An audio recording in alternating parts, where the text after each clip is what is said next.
Hey everybody, it's KB from Easy on the Eyes podcast. And today we're going to take a look at something different. We're going down to Lawton, Oklahoma, where two cops were just charged with manslaughter for the murder of an unarmed black young adult. Let's tune into the news as they give us all the details right here. Gunshot wounds. Tonight, two former officers charged with fatally shooting an unarmed black man. On Friday, the city of Lawton, Oklahoma released edited body camera video that appears to show 29-year-old Quadri Sanders shot by Nathan Ronan and Robert Hinkle in December while his hands appear to be up. New 911 calls offer insight into the incident. Y'all have been called out to the house several times for violation of protective order.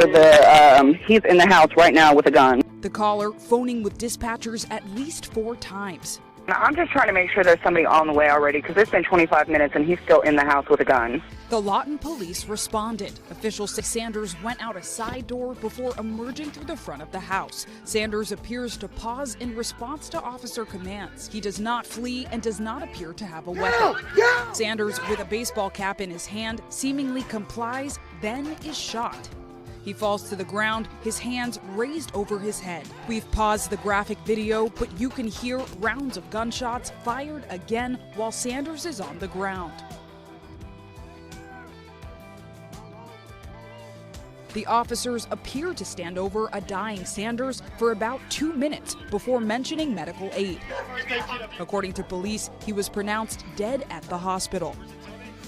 After, the officers asking one another, "Did you see it?" Initially, the police department says the officers were placed on paid leave, then terminated after an administrative investigation. Now, after a months-long criminal investigation, those two officers, Ronan and Hinkle, charged with first-degree manslaughter. He was shot multiple times while trying to comply with the lawful commands from the police officers. Sanders' family has hired prominent civil rights attorney Lee Merritt.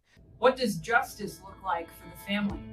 Well, this is an officer who was already involved in a previous shooting. We plan to pursue that justice in the form of a federal civil rights suit. But more importantly, we need this officer to finally go to jail for his crimes. In 2021, former Officer Ronan was involved in another unrelated fatal shooting of a 24-year-old black man, Zontarius Johnson. In this edited body cam video released by police, Johnson is alleged by police to have raised a 9mm gun in then-Officer Ronan's direction during an on-foot police chase. He was fatally shot by Ronan. Ronan then cleared of wrongdoing by the county DA, but Johnson's mother continues to speak out.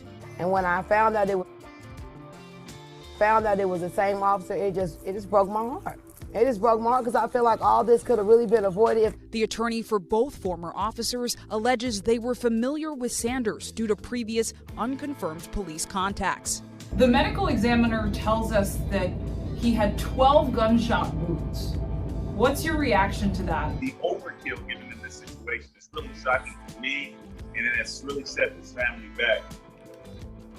All right, Zinkley Asamoah joins us now live. Zinkley, you know, that story, I mean, it is disturbing to watch all this, but I want to make sure we clear things up for viewers here. Both 911 calls came in claiming that he had a gun, but what happened when officers actually, you know, approached him? There was no weapon and they never found a weapon on him? That's right, Tom. So the caller called dispatchers about 4 times, and in that call we hear the voice of a woman saying there is a man armed inside the house. However, when officers arrived, he was not armed. Police did say that after they found a gun near the front door, however, the only thing in his hands were a baseball cap, Tom. And so that's what has a lot of people focused on this. We do know that the two former officers are scheduled to be in court in August for first preliminary hearings. And we know, as we heard, that they've been involved with other officer-involved shootings. So it's likely that this will go on for quite some time. And the city, of course, is grappling with what's really disturbing footage.